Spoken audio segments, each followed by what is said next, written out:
أشهد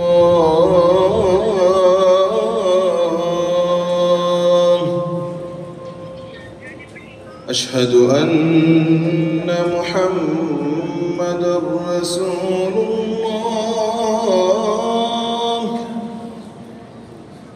أشهد أن محمدًا رسول الله.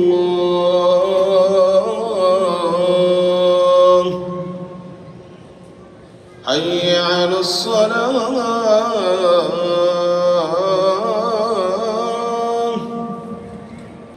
حي على الفلاح.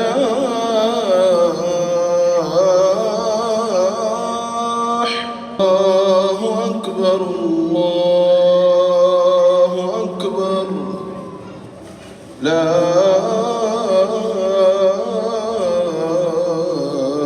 إله إلا الله.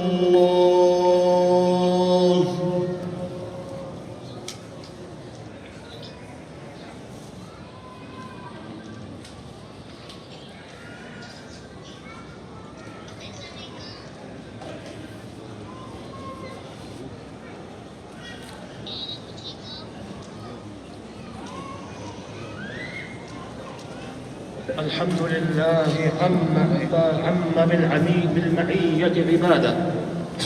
أحمده سبحانه ولا أحصي بالعد نعماءه، وأشهد أن لا إله إلا الله وحده لا شريك له، لا يجزي أحد فضله وآلاءه. وأشهد أن سيدنا ونبينا محمدًا عبد الله ورسوله، بلغ الرسالة وأدى الأمانة وأبلى في الله بلاءه.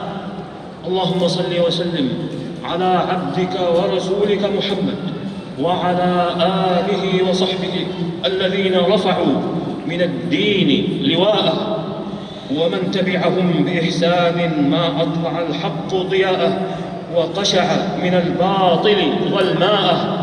أما بعد، فاتقوا الله عباد الله، واسلكوا سبيل كل تقي أواه، آخذ من دنياه لأخراه، مبتغ رضا ربه ومولاه، مؤثر له على حظوظ نفسه وهواه.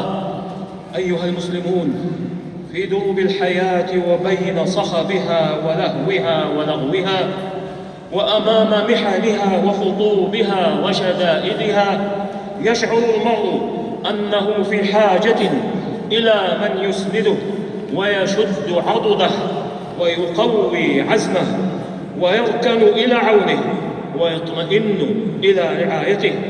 وكلما ارتقت مرتبة المعين والنصير وسمت منزلته واستبانت قوته وأمانته، كان ذلك أبلغ في تنزل السكينة